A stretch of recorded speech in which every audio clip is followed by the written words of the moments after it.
Nós estamos na Paraxá Shemini, que é a Paraxá que significa o oitavo, Levítico capítulo 9, significa o oitavo, significa um tempo completo. Significa um tempo completo, Shemini, oitavo. Moisés vai convidar Arão, agora vão iniciar os sacrifícios, que o êxodo termina com o tabernáculo pronto. Tabernáculo pronto, agora começam os sacrifícios. É isso que a Torá é bem ordenada e bem organizada, e nós precisamos ficar bem atentos, com os olhos bem abertos, ouvidos desentupidos, para nós entendermos que a Bíblia é organizada. Quando às vezes as pessoas dizem para mim, por que lá na congregação as mulheres não ensinam? Eu falo, eu sou algo extraordinário, que Adonai chamou para fazer uma tarefa específica. As mulheres aqui não são feministas, não são, e nem eu, ninguém.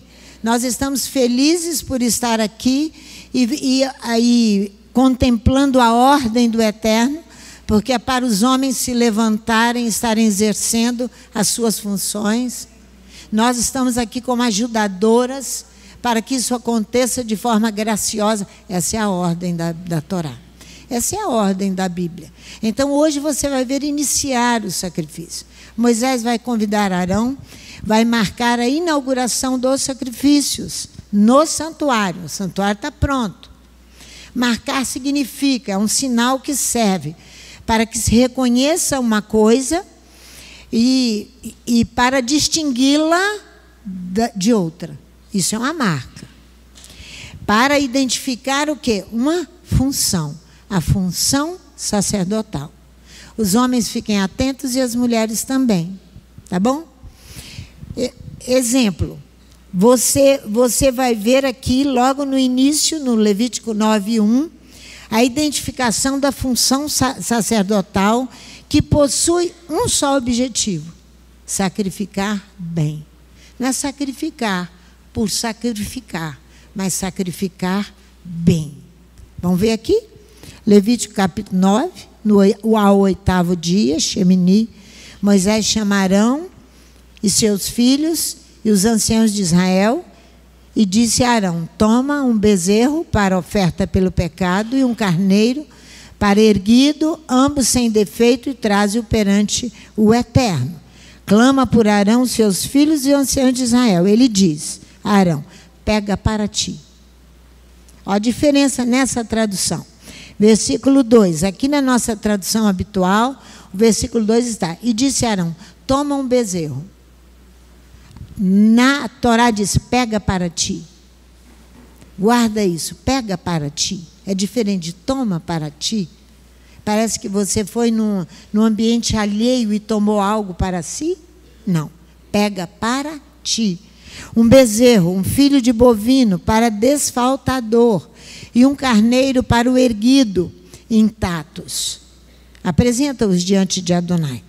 A expressão pega para ti é uma redundância que parece uma insistência demasiadamente desnecessária às mesmas ideias, ou seja, pega para ti primeiro e sacrifica bem. Isso significa, faz o serviço para você primeiro, antes de você sacrificar para o outro, para o povo. É isso aí. Parece que há uma redundância muito insistente e desnecessária, não é? Pega para ti primeiro e sacrifica bem. Porque senão nós vamos aprender os rituais e vamos ficar repetindo as coisas iguais um mantra. E isso não funciona. Não funciona. Tem que fazê-lo de todo o coração e fazê-lo bem, conforme as normas e os ritos da Torá, de maneira boa, conveniente e satisfatória. Sim, sim, de maneira boa, suficiente, satisfatória, sim. Mas você e eu precisamos compreender que sacrificar bem, a ênfase vai recair sobre a palavra bem. Bem, quando ela inicia-se por consoante, ela tem vida autônoma autônoma na língua, bem. Sacrifica bem.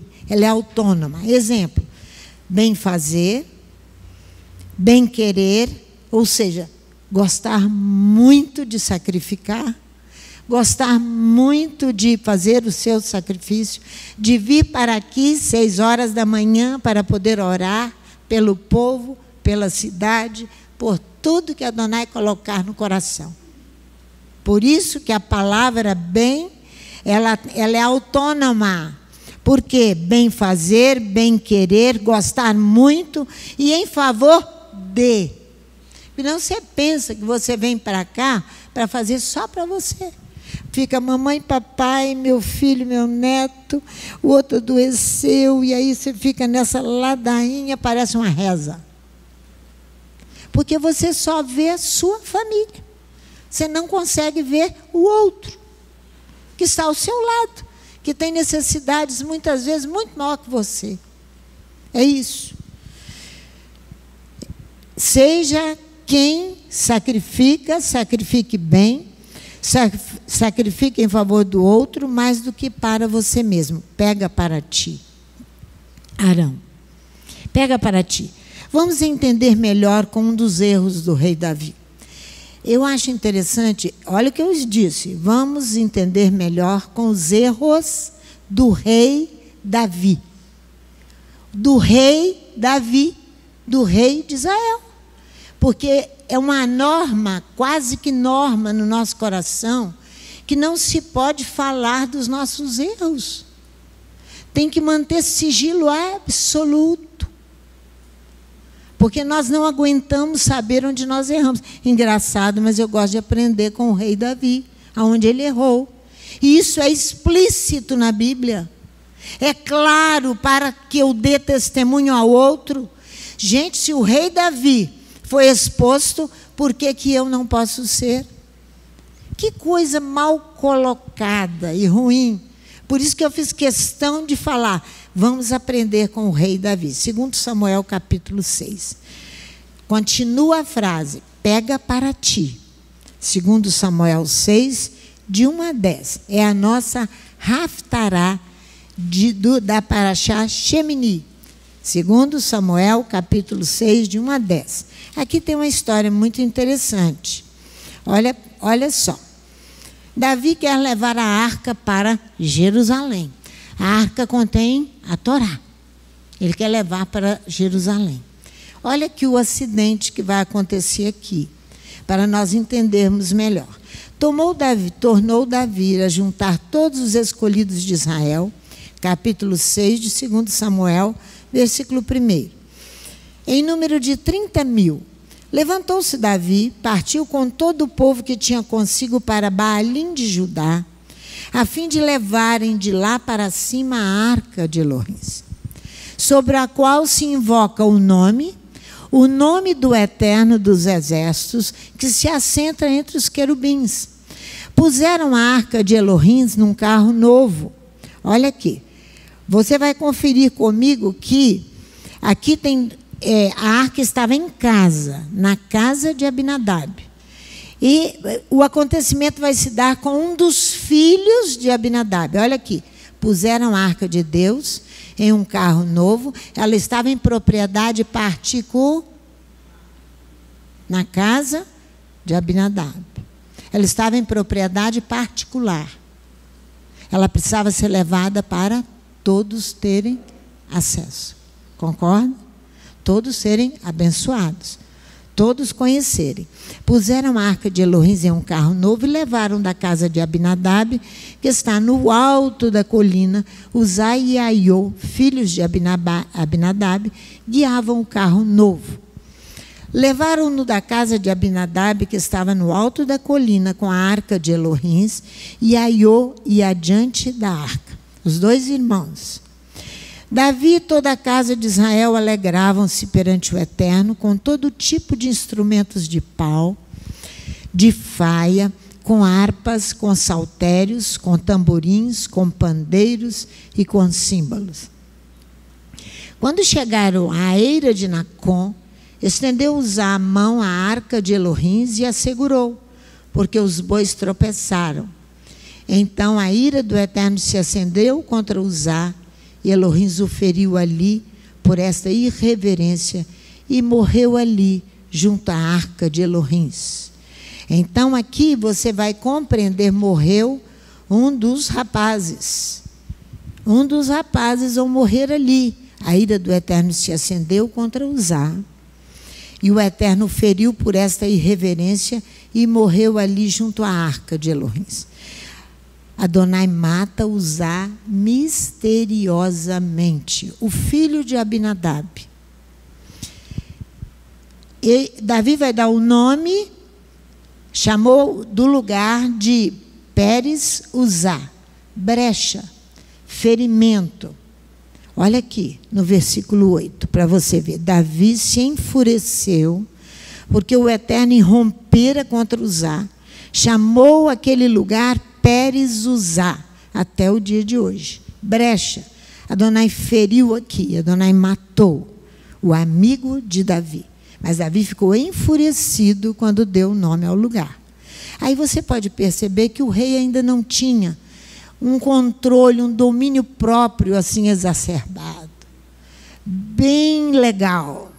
Não tinha ainda. Ele ficou furioso por aquilo que Adonai fez. Olha só. A irreverência é a palavra que justifica a morte de Uzá. É o que está escrito aqui. A irreverência justifica a morte de Uzá. Irreverência é violação de um caráter sagrado, do caráter sagrado da arca. É isso aqui que a Torá nos fala. A Bíblia nos fala, pode ser. Porém, a palavra irreverência, em português, não estou falando em hebraico, significa homem desrespeitoso, rude, grosseiro, homem incivil. O que é um homem incivil? Falta de civilidade. Civilidade é a observância das boas maneiras em sociedade. É uma cortesia, é a urbanidade. O urbano se refere à população da cidade, população urbana. A pessoa não sabe viver na cidade. Essa semana eu deparei com uma situação muito ruim, que eu não gosto de dar entrevista, porque o jornalista muda o que a gente fala, né? Aí, mas eu falei com ele que eu queria dar entrevista. Ele falou, então, pastora, me dá almoço. Falei, te dou almoço e deixa eu falar. Falar por causa da nossa dificuldade, do contato que as pessoas têm com a cidade e não sabem respeitá-la, nem os prédios que ali estão, nem nada. De assalto já nem se fala mais. Mas aconteceu que eu estou há um tempo bem longo preocupado com os idosos. Sabe quantos idosos nós recebemos diariamente? 130. Aqui tem umazinha aqui, ó, sentadinha aqui, de máscara. Aqui. Anda ali. Ela sabe muito bem. Se fosse ela cair ali, como ela caiu, no buraco daquela calçada, eu não sei se ela estaria hoje aqui conosco. Não sei. Por quê? Porque a pessoa desrespeita uma vida urbana, civilidade, não sabe viver em cidade. Isso que é irreverência, desrespeito a estas coisas. Então, o que acontece? Eu estou há meses, já há mais de um ano, lutando para que se acerte as coisas ali, na rua Cerqueira Lima, que é a Duque de Caxias, onde é a porta da cozinha, e vendo agora, vai começar brevemente a reforma do Aelon. Vai fechar uma calçada, só vai ficar a calçada do edifício Açores. É esta calçada que está há um tempo muito... Já ligamos à prefeitura. A prefeitura, então, mandou procurar o juizado de pequenas causas. Por quê? Porque o prédio do Aelon é todo sujo por alguém do Açores que joga tudo lá em cima. Quebra as telhas, jogam é saco assim de coisas. Então tem alguém lá no Açores que os irmãos que moram lá têm que orar para que se descubra quem é a pessoa que está prejudicando e denegrindo o prédio. E o buraco na calçada Não sei se vocês viram na TV. Foi onde caiu uma senhora que foi Anderson Arthur, que é assaltada anteontem pela manhã por uma senhora jovem. Você viu, não viu? Por uma senhora jovem.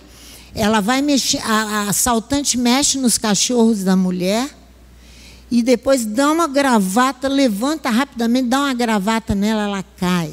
Ela vai se desvencilhar e ela cai dentro daquele buraco. Ela levanta tão tonta que ela sai trôpega, quase caindo outra vez por aquele buraco que tanto eu tenho pedido à prefeitura. Que acione o síndico. Eu já fui ao prédio, eu já tentei falar com o síndico, não o acha, não o encontra, hora nenhuma, não responde. Então vamos ter que ir para o juizado de pequenas causas. Mas houve uma coisa muito boa quinta-feira, porque tudo que se disse no ar, a prefeitura vai mandar alguém, diz que mandar. Ontem tinha mais TV lá, que mandaria alguém para poder responsabilizar quem tem que acertar aquela questão, porque pessoas sobem ali para vir aqui para o... Isso é incivilidade, isso é falta de cuidado. Isso aqui que é irreverência. É a falta de preocupação com a vida de uma cidade ou de um povo. Era isso aqui que veio sobre Davi. A irreverência não era de usar. Veio sobre Davi. Você vai ver mais à frente que eu vou te mostrar. E ele não consegue conduzir a arca aí. Então, nós vamos conseguir a vitória ali por essa questão. Porque você tem que olhar como as pessoas andam, o que elas precisam, como elas estão. Temos que olhar. E os moradores do edifício têm que olhar ali aquele síndico, que ele não recebe ninguém.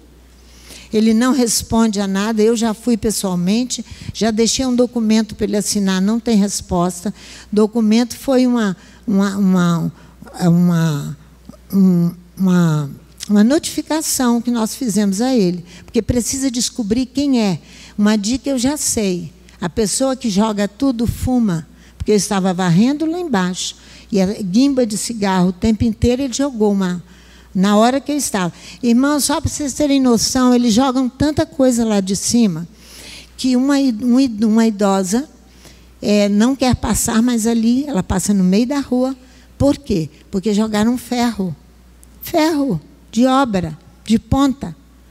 Não caiu na cabeça dela, porque o Eterno teve misericórdia. Eu estava varrendo e ele jogou. Então, tem uma dica: ele fuma, a pessoa. Porque tem que descobrir quem é que está denegrindo isso, tornando o prédio e as pessoas que estão ali um opróbrio, uma vergonha. Precisa orar para descobrir quem é e exigir uma solução do síndico, porque nós vamos entrar no juizado de pequenas causas, porque lá em cima é um horror. Com certa telha, vem, é ovo, é tudo. Foi um meio melão que quebrou a telha lá em cima. Isso é não ter civilidade, observância das boas maneiras em sociedade, cortesia urbana. É isso aí. O rei Davi abre uma brecha e ele fere Adonai, porque no seu coração desejou levar a arca para si. Olha aqui. Não quis Davi, versículo 9. Temeu Davi ao Eterno naquele dia e disse: como virá a minha arca do Eterno? Não quis Davi levar para si a arca do Eterno para a cidade de Davi, antes fê-la entrar na casa de Obed-edom, o geteu. Ele não vai levá-la. Ele não consegue, porque o seu amigo mais íntimo, Adonai, matou por uma irreverência, por uma falta de cuidado com o coletivo. Nós precisamos olhar estas coisas com carinho, com falta de cuidado com o coletivo. Eu entro para a minha casa, fecho a minha porta e vivo ali completamente, e acho que as coisas estão bem assim. Não é assim, não. Vamos agora para você ver. O mesmo acontece com os filisteus. Só que com os filisteus, você vai ver que Adonai vai vai absolver os filisteus. O mesmo problema com a arca. Eles vão roubar a arca. Mas vamos aprender lá com os filisteus. Vai lá em 1 Samuel, no capítulo 5 e 6, está a nossa história. O mesmo acontece ali com os filisteus quando tomaram a arca e a introduziram na casa de Dagom. Essas coisas são públicas. E o rei Davi não entendeu ali, não tinha entendido ainda, mas ele teme Adonai e ele recua e ele vai acertar a sua vida. Porque depois ele vai trazer a arca. De forma monumental. Ele vai vir com a arca. Mas passaram-se 20 anos. Passaram-se 20 anos com o problema dos filisteus. Porque com os filisteus eles vão ser liberados, mas com os levitas e a cidade de Bet-Semes, Adonai vai matar 70 homens. A coisa se agrava grandemente. Olha aqui, vamos começar aí. Esse acontecimento aqui foi no período, para vocês entenderem um pouquinho da Bíblia. Quando se deu esse acontecimento com os filisteus? Se deu no período do rei Acás. O período do rei Acás foi um período muito difícil para Israel, porque o rei era altamente desobediente. De civilidade ele não tinha noção nenhuma. Uma coisa horrível. Foi naquele lugar, Bet-Semes, que a arca foi tomada dos filisteus, em Bet-Semes. Por que Bet-Semes? Cidade do sol, significa. Cidade sol. Casa sacerdotal. Casa levítica. E casa sacerdotal existia ali em Bet-Semes. Ali os filisteus tomaram. Só que, você vai ouvir aqui, capítulo 5, de 1 a 3. Vai comigo. Olha aqui. Capítulo 5 de 1 Samuel. Depois que os filisteus tomaram a arca de Elohim, de Bet-Semes, levaram-na de Ebenezer a Asdod, já território filisteu. Então os filisteus carregaram a arca de Elohim e a introduziram na casa de Dagom, do Deus deles, e a puseram junto a Dagom. Levantando-se, porém, de madrugada os de Asdod, no dia seguinte, lá estava Dagom caído com o rosto em terra diante da arca do Eterno. Dagom caído diante do Eterno. Mas levantando-se de madrugada, no dia seguinte, Dagom estava caído com o rosto em terra diante da arca do Eterno. A cabeça de Dagom e ambas as mãos estavam cortadas sobre o limiar. Somente o tronco ficara a Dagom. Isso era uma imagem de escultura, né? Que quebrou as mãos, quebrou o pescoço, e eles vão lá emendar para pôr no lugar. Os filisteus entraram em pânico. Era o Deus deles. Era o Deus deles. Eles entraram em pânico. Adonai vai continuar aqui, fazendo outras questões aqui, mais sérias. O Eterno feriu a população da cidade de Asdod, que é uma cidade importante filisteia, que significa fortaleza no hebraico. Asdod significa fortaleza. A cidade de Asdod no hebraico também significa, Asdod, assediador.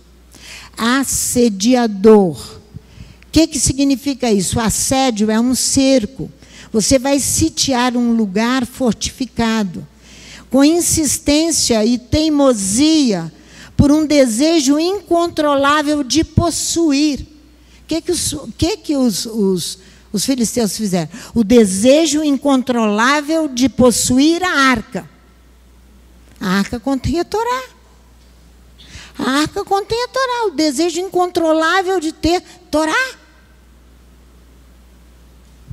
Então, a arca esteve em 3 cidades dos filisteus. Olha aqui. Olha para a sua Bíblia aí. Ela esteve em Asdod, como lá em cima nós falamos. Agora, veja no versículo 8, a parte B do versículo. Seja levada ela para Gate. Versículo 10. Então enviaram a arca de Deus a Ecrom. E depois enviaram a arca de Deus. Você veja, Asdod, Gate e Ecrom. A arca esteve em 3 cidades e domínio filisteu. Decidiram então devolvê-la a Israel, Por que eles vão devolver? Você vai ver agora. Porque o resultado de ter a arca com eles foi devastador.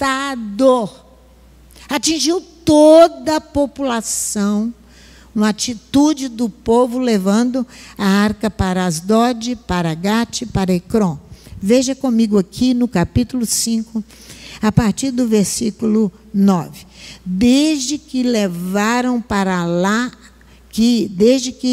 a levaram para lá, a arca, a mão do Eterno veio contra aquela cidade com grande terror. Feriu os homens daquela cidade, desde o pequeno até o grande, nasceram-lhes tumores. Então enviaram a arca para Ecrom.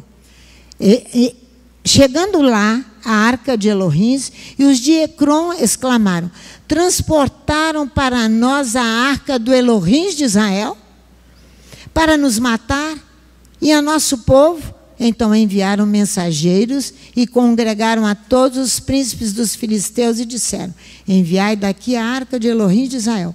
Não queremos a arca aqui, eles disseram. E volte ele para o seu lugar, para que não nos mate. Volte ela para o seu lugar e não nos mate, nem a nosso povo, pois havia terror de morte em toda a cidade. E a mão de Elohim muito se agravara sobre ela. Os homens que não morriam eram feridos com tumores, e o clamor da cidade subiu ao céu.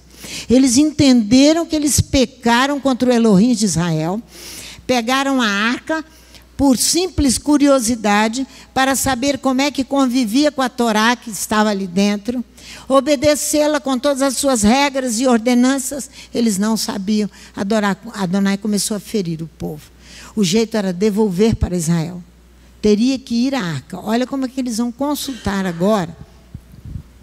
Eles vão consultar agora, para vocês verem, que aos magos, capítulo 6, e os adivinhos deles, havendo ficado a arca do Eterno na terra dos filisteus 7 meses, estes chamaram os sacerdotes e os adivinhadores e disseram: que faremos da arca do Eterno? Dizei-nos como a devolveremos ao seu lugar, a Bet-Semes, casa levítica e sacerdotal, que sabiam lidar com ela, tinham que devolvê-la. Responderam eles: se devolverdes a arca do Elohim de Israel, não a envieis vazia, porém sem falta enviareis uma oferta para expiação da culpa, que são culpados, porque retiraram da cidade a arca. Então sereis curados e sabereis porque a sua mão não se retira de vós. Perguntaram os filisteus: qual é a expiação da culpa que havemos de oferecer? Responderam: segundo o número dos príncipes dos filisteus, 5 cidades mais importantes filisteia, que eram Asdod, Gate, Ecrom e mais qual é o nome das outras duas? São 5 cidades, 5 príncipes.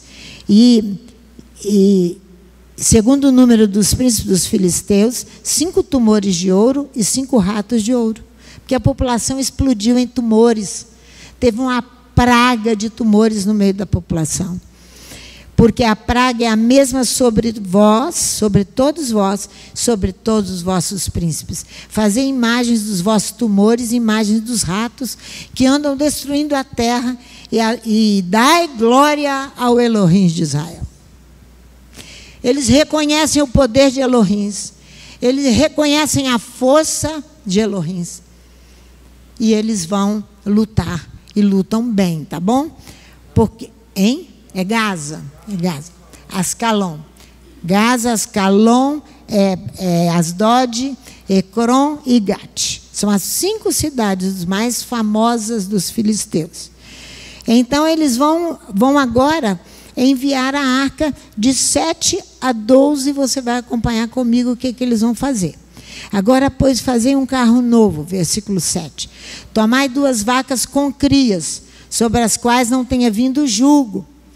Atai-as ao carro e levai os seus bezerros de após elas para casa. Tiraram os bezerros e mandaram as 2 vacas, conduzindo a arca com um carro novo. Tomai a arca do Eterno e ponde-a sobre o carro e metei num cofre, ao seu lado as figuras de ouro que é a vez de apresentar ao Eterno como oferta pela culpa, e deixai-a ir. Deixai as vacas irem naturalmente a Bet-Semes. As vacas, animais irracionais, teriam que ir em direção a Bet-Semes para confirmar que Adonai estava no negócio, conduzindo a arca de volta a uma cidade sacerdotal e levítica. Olha aqui. Reparai então, versículo 9. Se ela subir pelo caminho rumo do seu território a Bet-Semes, foi ele quem nos fez este grande mal. Adonai quem nos feriu. Se não, saberemos que não foi a sua mão que nos tocou, e que isso nos sucedeu por acaso. Assim fizeram aqueles homens, tomaram 2 vacas com crias e as ataram ao carro, e os seus bezerros e encerraram em casa. Puseram a arca do Eterno sobre o carro, como também o cofre com os ratos. Ao lado da arca estava um cofre com a oferta, não dentro da arca. Eles tiveram todo o cuidado, todo o cuidado. Puseram a arca do Eterno sobre o carro, como também o cofre com os ratos de ouro e com as imagens dos tumores. Então as vacas se encaminharam diretamente para Bet-Semes e seguiam sempre por esse mesmo caminho, andando e berrando. Dá vontade de chorar. É um animal irracional, que deixou-se conduzir por Adonai. E os homens não se deixam conduzir. Elas vão andando e berrando, sem se desviarem nem para a direita, nem para a esquerda. E os príncipes dos filisteus foram atrás delas até o território de Bet-Semes. Até o território de Bet-Semes. Você vê que essa cidade, Bet-Semes, era uma cidade sacerdotal no território da tribo de Judá. Josué confirma isso no capítulo 21. Aqui você vai ver que as vacas vão berrando, diz a Bíblia, sem se desviarem. Assim podemos identificar o berro dos animais sendo um clamor e uma invocação ao nome de Adonai, pois os animais foram usados com um propósito sagrado, para serviço gratuito em favor do povo. Porque se elas não obedecessem, o povo não seria abençoado e seria livre dos tumores e do sofrimento que Adonai trouxe sobre eles. Elas vão exaltando o nome de Adonai. Elas fazem um serviço sagrado. Um animal irracional. Você veja que aqui o ganho e o proveito do sacrifício beneficiou o ganho do serviço que as vacas prestaram, beneficiou os filisteus e Israel. Israel com a arca de volta. Porque no período de Acas as coisas estavam terríveis, pecado sobre a nação inteira. Adonai permitiu que os filisteus levassem a arca. E para os filisteus a cura e a aceitação de Adonai e a libertação deles. Um trabalho feito sagrado, feito com o coração sem nenhum interesse, vai beneficiar muita gente. Vai beneficiar muita gente. Mas é muita gente. O carro. Hein? Vamos entrar aí. Elas foram sacrificadas. O carro veio ao campo de Josué. Olha só, versículo 14 aqui, ó. Olha no 6,14. O carro veio ao campo de Josué, o Bet-Semita, e parou ali, ao lado de uma grande pedra.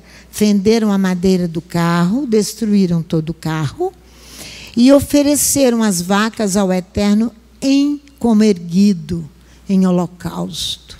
Olha que sacrifício lindo. É de vexar nossa cara de humano, não é? Sacrificou bem. Não é? Ofereceram as vacas ao Eterno em holocausto. A arca estava sendo devolvida pelos filisteus para pacificar Elohim de Israel, que estava irado com eles, que ficou irado em enviar as pragas sobre o povo. Os filisteus observavam que os sacrifícios realizados foram suficientes. Que vai ter mais sacrifício aqui. Foram suficientes para cessar a ira de Elohim. Eles entenderam. Então entenderam que eles tinham que partir. Já estavam satisfeitos. Olha aqui. Olha o versículo 16. Os levitas, não, vamos ler o 15. Os levitas desceram a arca. Estamos numa cidade levítica, sacerdotal, lugar de sacrifício.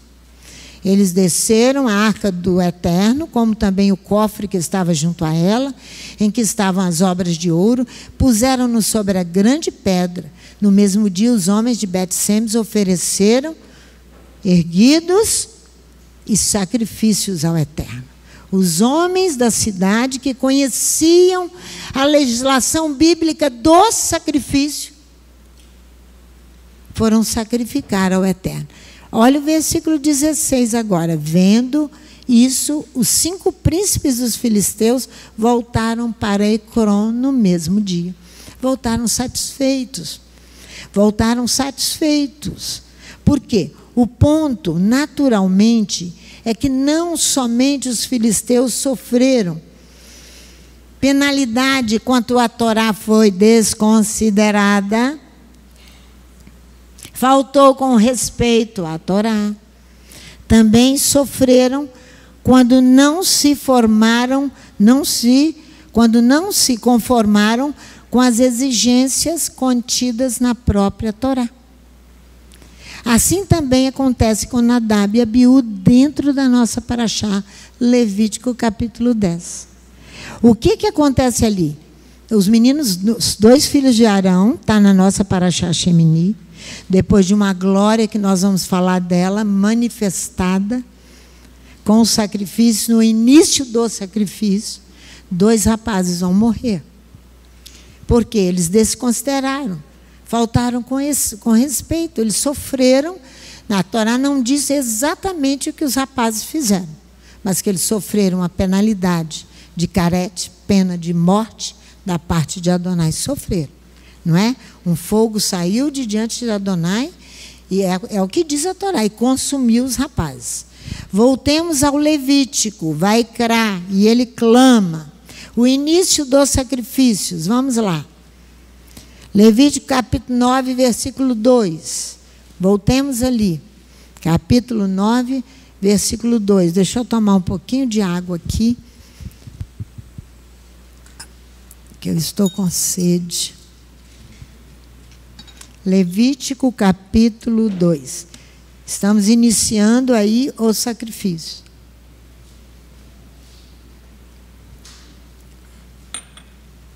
Olha aqui.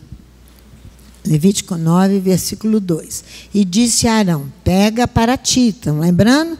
Pega para ti um bezerro, para iniciar sacrificando bem.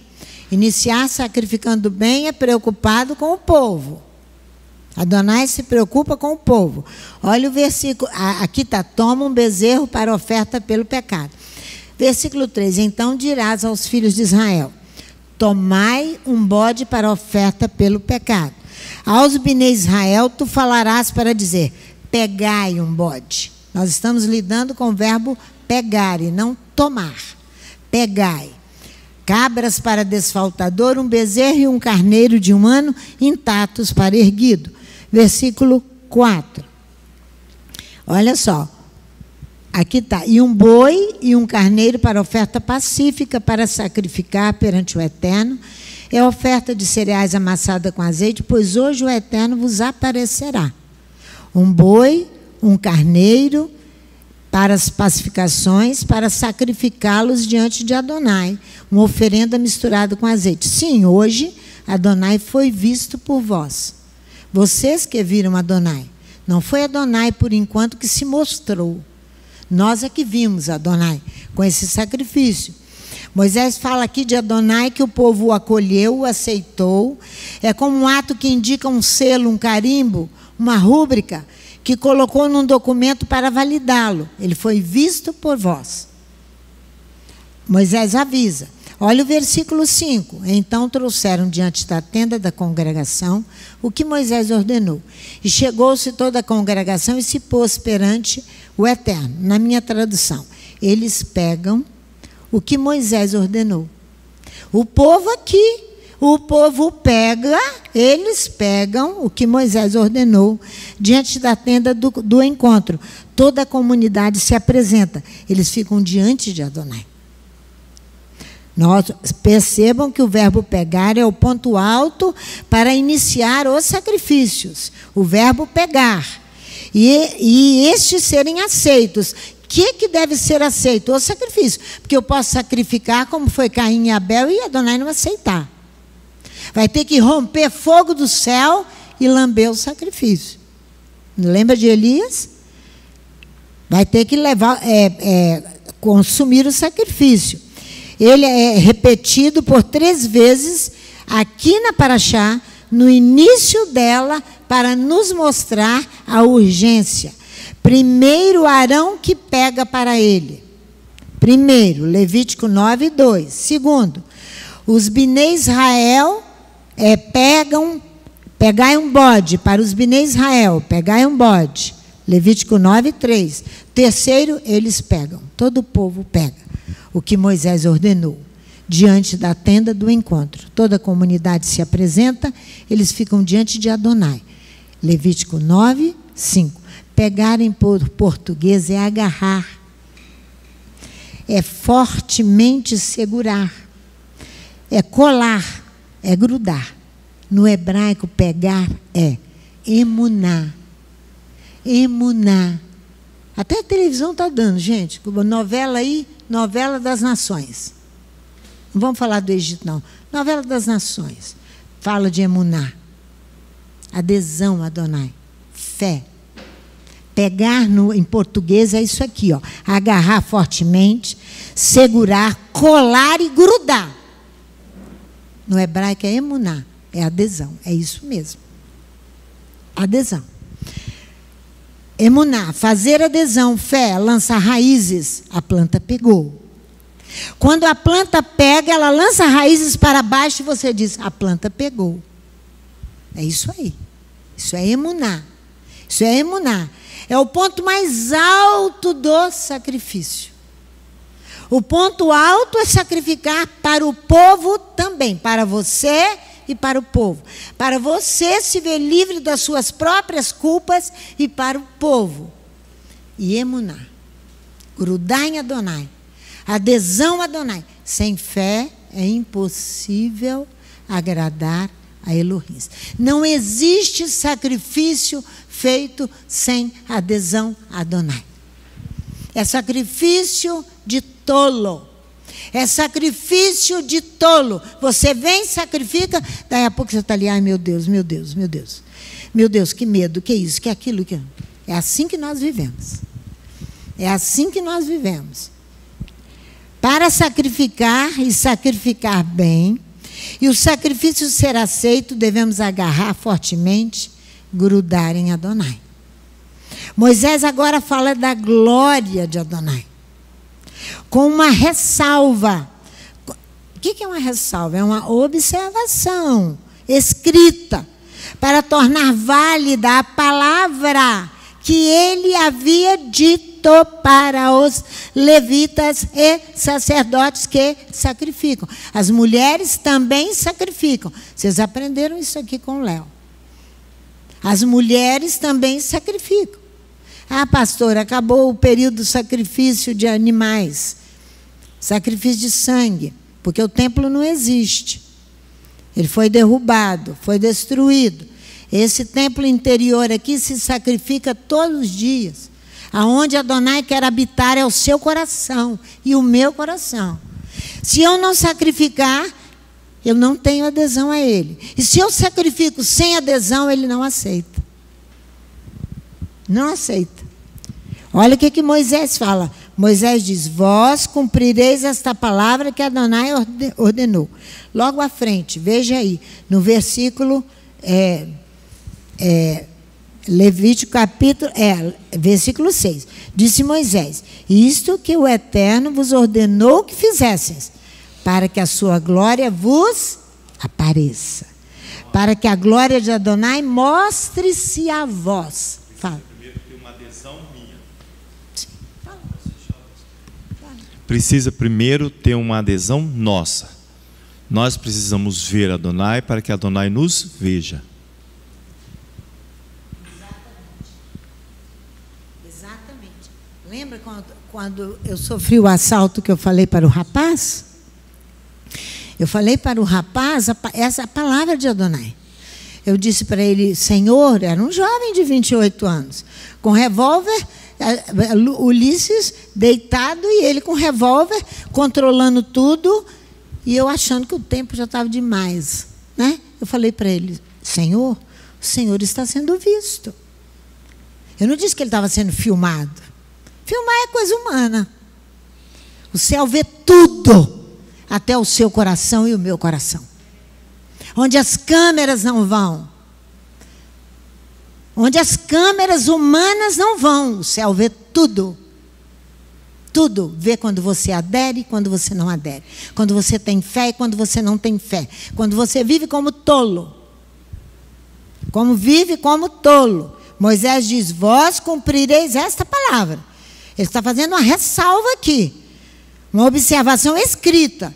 Para tornar válida a Torá, aqui dos levitas e nossa. A glória de Adonai mostrar-se-á a vós. Aqui a manifestação divina é o resultado da obediência a Adonai. Não existe manifestação divina sem obediência. Existe você ver algumas coisas pela sua clarividência. Não existe Adonai se mostrar ao povo sem obediência. Na Torá, não. O rigor da Torá é esse aí que vocês estão vendo. A glória de Adonai mostrar-se-á.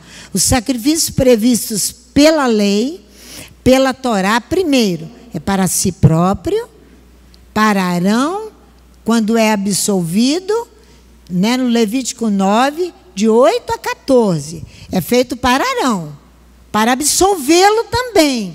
Porque às vezes eu penso, eu estou aqui ensinando, eu não preciso disso, já estou santa. Aquele que está em pé, cuidado para que não caia. Não é assim? Aquele que está em pé, cuidado para que não caia. Arão precisava ser absolvido, a legislação está toda aqui. Está toda aqui, ó, de 8 a 14. Segundo, o sacrifício para o povo, de 15, do versículo 15 ao 16, ó. Depois, olha aí na sua Bíblia, versículo 15, a oferta do sacrifício pelo povo. Olha só, a Torá é de uma ordem. A Torá chega a nos constranger, devido à ordem que ela tem, as coisas. Quem faz a desordem somos nós. Quem faz toda desordem somos nós. Com as nossas tradições, com as nossas loucuras, com a nossa mente cheia de vícios e de porcaria na cabeça. É isso, nós fazemos desordem. Depois fez chegar a oferta do povo.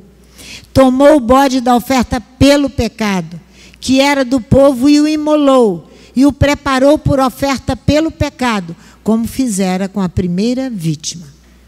Fez também chegar o holocausto, e o ofereceu segundo o rito.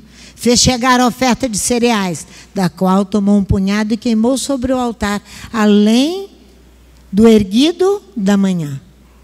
Além do erguido da manhã. Agora veja do versículo 18 até o 21, finalmente para todos a pacificação, a oferta de paz. Finalmente para todos a pacificação. Olha aqui, ó. Depois imolou o boi e o carneiro com o sacrifício pacífico pelo povo. Os filhos de Arão entregaram-lhe o sangue que ele espargiu ao redor do altar, como também a gordura do boi, do carneiro, a cauda, e que cobre a fressura, e os rins e o redenho do fígado. Puseram a gordura sobre os peitos e ele a queimou sobre o altar. Então, até o versículo 21, olha aí. Mas os peitos e a coxa direita Arão os ofereceu por oferta movida perante o Eterno, como Moisés ordenara. Então vai acontecer agora algo esplêndido. Olha aqui o que vai acontecer. Depois Arão levantou as mãos para as mãos ao povo e o abençoou. Depois de tudo feito num rigor, mas não vale. Só manter esse rigor não vale. Só manter esse rigor. Precisa de um coração gratuito, livre, numa adesão perfeita a Adonai, para que isso seja aceito nos céus e você sacrificar bem. Um rigor. Olha o que vai acontecer. Ele desce, aqui ó, ele desceu, havendo feito a oferta pelo pecado, o erguido e as ofertas pacíficas. Olha aqui. Versículo 23. Moisés e Arão entraram na tenda da congregação. Quando saíram, abençoaram o povo. E a glória do Eterno apareceu a todo o povo. A glória do Eterno apareceu a todo o povo. Olha aí. A glória de Adonai é vista pelo povo inteiro. Não tem nada escondido, não. É visto pelo povo inteiro. O céu mostra que o Eterno acolheu e recebeu o sacrifício. O céu mostra que o Eterno recebeu e acolheu o sacrifício. Isso é o que está escrito aqui. Depois desse glamour todo de glória, que é um glamour, né, gente? Da glória de Adonai presente. Quem é que não fica tonto?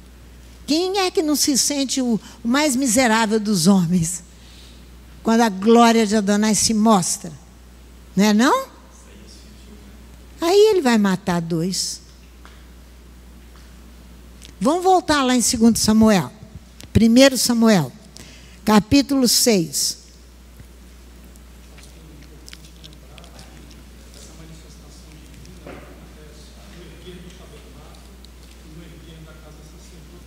Isso, fala aí de novo para todos ouvirem.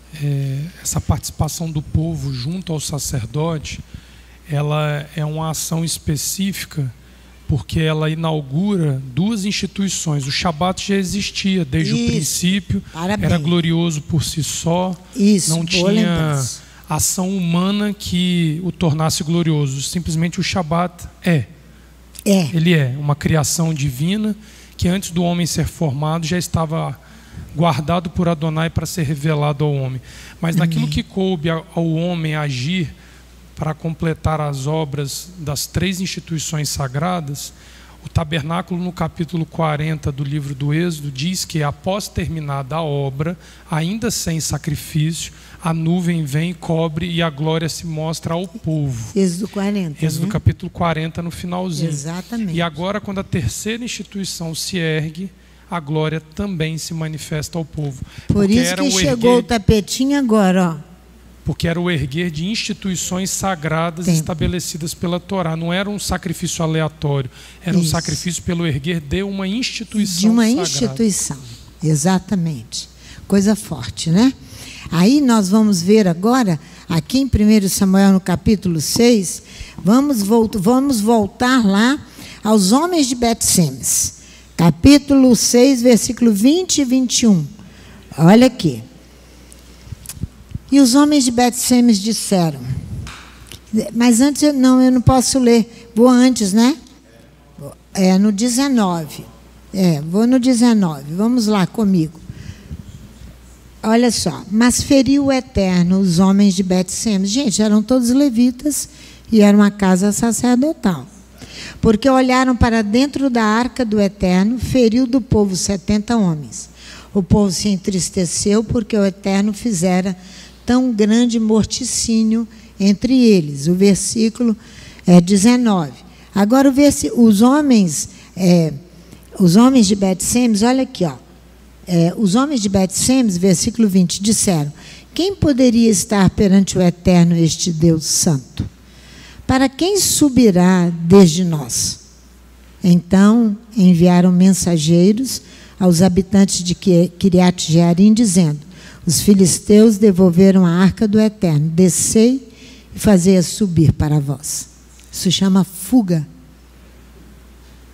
Eu não consigo me manter numa situação, Adonai vem e corrige, eu fujo. Eu quero fugir. Eu quero fugir.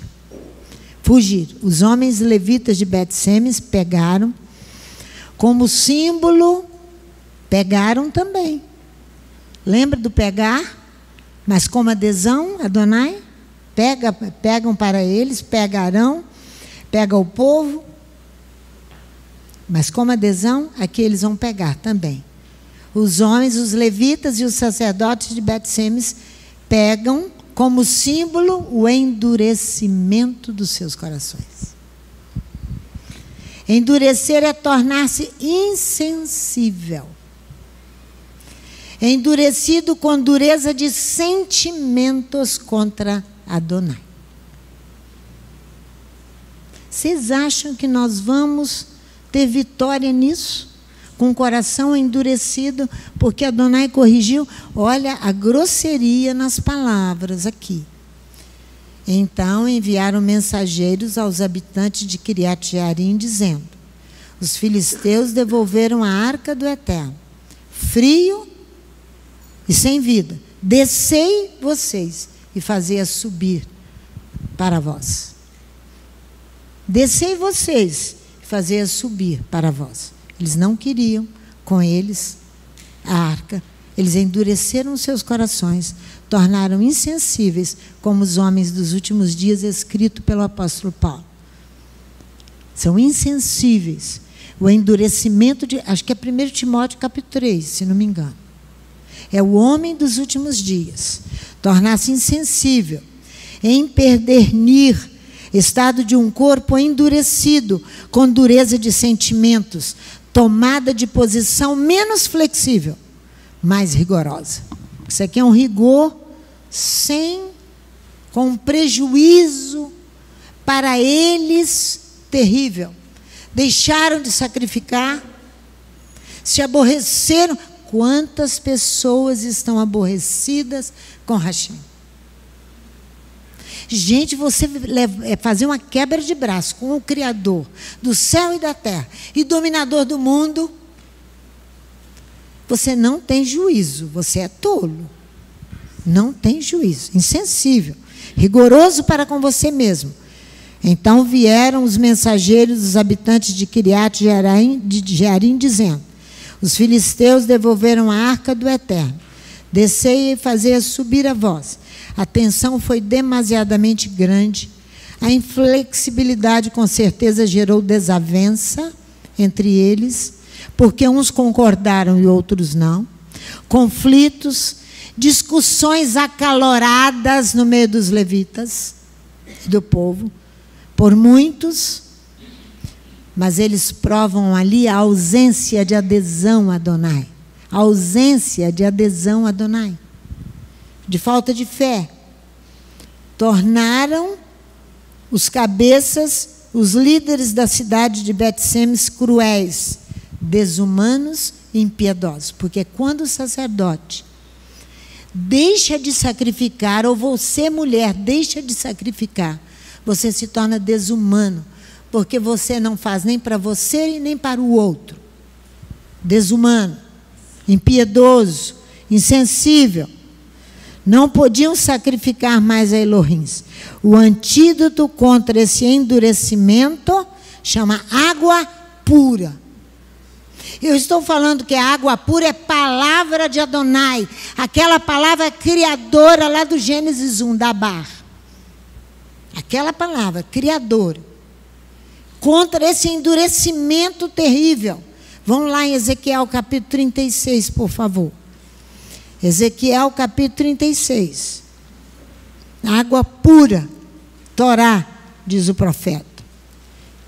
Que Adonai vai espargir sobre o povo. Olha aqui, capítulo 36, a partir do versículo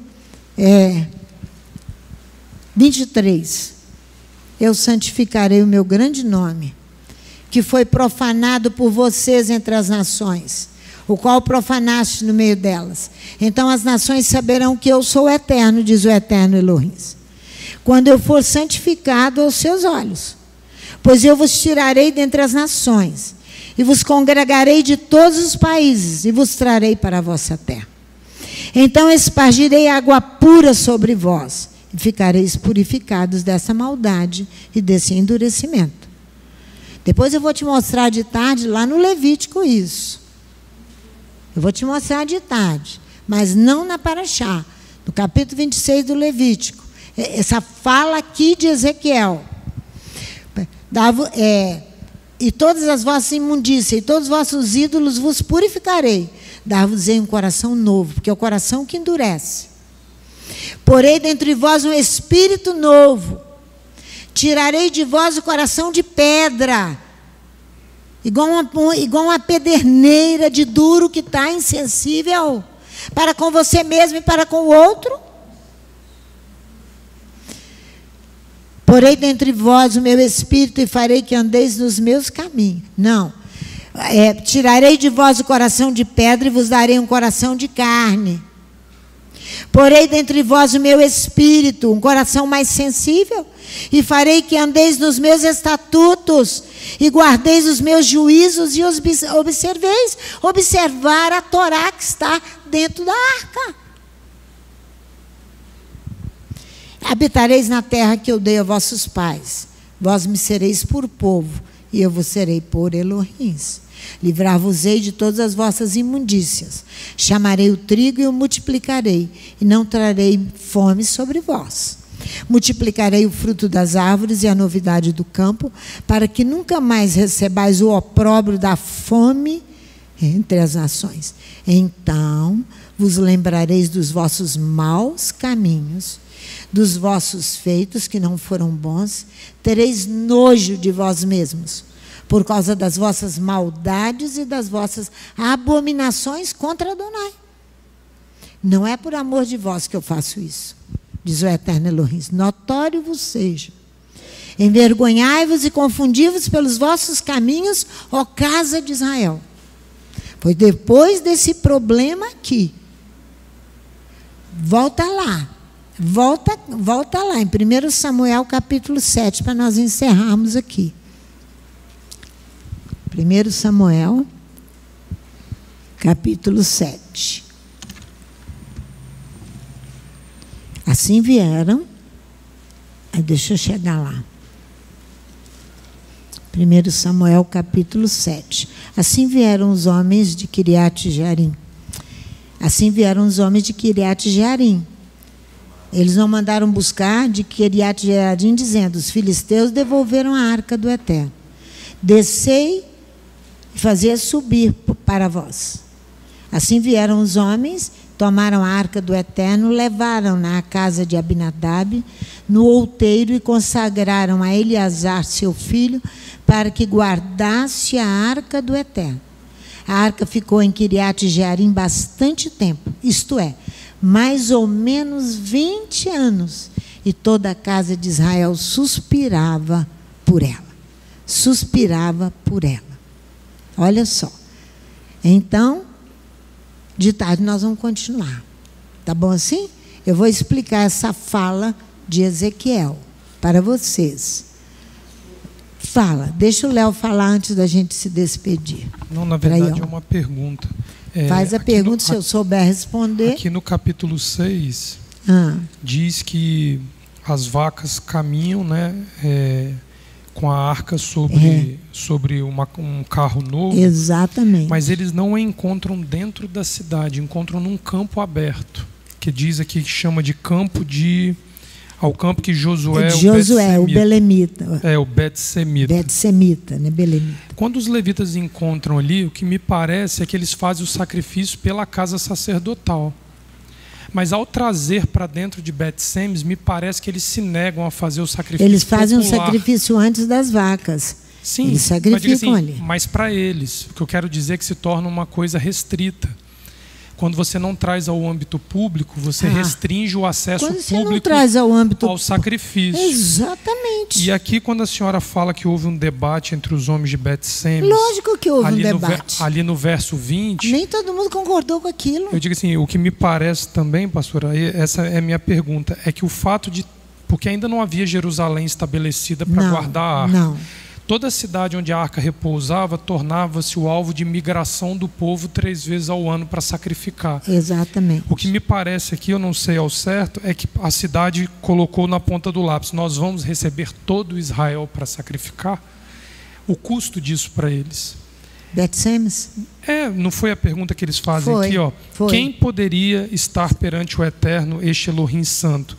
Para quem subirá desde nós? Porque quando a gente olha aqui embaixo, no capítulo 7, a cidade de Mispa diz assim, ó, no verso 6, congregaram-se em Mispa, todo Israel. Isso significa que a cidade que abarca com a guarda da arca, no caso da guarda da Torá, se torna uma referência migratória para todo o povo, porque ela não está disponível em todo lugar. Não. E se você se nega como Bet-Semes se negou, você faz um sacrifício particular que não é civilizado, como disse a senhora no início. Não tem civilidade. Não tem civilidade, porque você fez para você. Exatamente. Seria isso a questão aqui, que Bet-Semes peca porque não querer ser pública no sentido de acessível porque, a todos. Léo, vou te falar para vocês, estamos encerrando, né?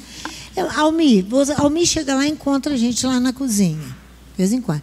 Não era melhor, gente, raciocina bem, a pastora Sandra está em casa, estudando Torá, coisa que eu gosto de fazer, faço com beleza, assim com graça, porque eu não tenho dificuldade. Porque se eu tivesse dificuldade, eu faço porque eu gosto de fazer, amo Adonai, e tenho responsabilidade. Mas eu tenho que sair cedo de casa, já não sacrifico aqui mais, só sacrifico lá na minha casa. Porque o sacrifício aqui às 6 horas da manhã, tem que entrar na cozinha às 7. Porque se você não entrar às 7, Madalena está aí, Luzia está aí, Regina está aí. Se não entrar às 7, o almoço não é entregue às 11. 130 pessoas, só idosos. Fora os funcionários da casa, e fora os professores que comem alguns, e fora isso dá 150. Não se produz uma refeição até 10 horas da manhã, e 11 horas ela está toda empratada de jeito nenhum. Isso para mim é mais confortável, ou estar aqui fazendo um atendimento, estudando Torá, é mais fácil ou lá? É lá que é mais fácil. Irmãos, quando eu termino às 11 horas, eu tenho que sentar numa cadeira que põe as minhas pernas para cima. Que a sola do meu pé, eu estou em pé o tempo inteiro. Pergunta às meninas. Nós estamos em pé o tempo inteiro, com 3 homens juntos. Porque são panelas enormes, são quantidades enormes. Tem que ter higienização, tem que ter organização, tem que ter limpeza. Um perigo para qualquer coisa acontecer com a comida, com o idoso. E aí? Era mais fácil se eu estivesse em casa. Por isso que eles não querem receber, porque você trabalhar para o povo é muito mais difícil. Por isso que o povo hoje escolhe cuidar de cachorro, gente. Me perdoe quem tem os cachorros. Porque lidar com pessoas é muito mais difícil. É muito mais trabalhoso. Você tem que lidar individualmente. É isso aí, eles não querem. Eles não querem ter esse trabalho. As religiões trancam-se dentro de casa e ficam. Adonai puxa para ir para fora, para abençoar o povo. Abençoar o povo, abençoar o povo. Você abençoa o povo, você abençoa o prefeito, o governador. Você não tem um partido que você defende. Você ama o povo. Isso é adesão a Adonai. Olha como Moisés amou o povo ali, pedindo perdão pelos pecados depois do bezerro de ouro. Aquilo ali é um amor incondicional. Adonai diz, eu faço de ti uma outra nação. Ele diz, não quero. É isso aí. É isso aí. É isso que ele não quer, que eles não querem em Bet-Semes. Porque aonde está a arca, vai aglomerar-se o povo, porque ali está a presença de Adonai, ali está o povo querendo a cura, querendo a libertação, querendo isso, e você tem que assistir. Aí você tem que servir. E aí você cai na linha dura do profeta Isaías. Por que vocês apresentam o sacrifício de vocês? Eu não aceito o sacrifício de vocês. É esse sacrifício aqui de Levítico que ele está falando. Tornou-se o sacrifício um ritual. Ele diz, vem arguir-me, diz o profeta. Vem arguir-me, Adonai falando. Se eu não tornarei os seus pecados brancos como a neve, estão vermelhos como carmesim, se tornarão brancos como a neve. Atendei o pobre, o necessitado, a viúva. Trata da causa das viúvas. É isso que diz a Bíblia. Mas se eu não sair do gabinete, ou da minha casinha, ou do estudo da Torá, tem gente aí na internet falando que estuda 14 horas por dia, Torá. Mas eu tenho certeza absoluta, que não dá um pão a um necessitado. Não dá um pão. A Torá que estuda não tem valor algum. Não tem valor. Porque senão nós vamos ter que rasgar as páginas do livro de Isaías, aquilo que Yeshua disse, a Torá. Vocês se lembram quando Yeshua disse para os discípulos? Estavam escandalizados muitos discípulos com o ensino de Yeshua. Acho que é João capítulo 6. Estavam muito escandalizados. É um rigor demais, Torá é rigor demais, exigência demais, é ordem demais, eu não quero. Desistiram. Yeshua diz, e vocês querem ir também? Pedro disse, para onde iremos nós? Tu tens as palavras de vida eterna. Permaneceremos aqui, porque você vai ver no Levítico 26, esse discurso do profeta Ezequiel, que a Torá ali vai falar sobre salvação.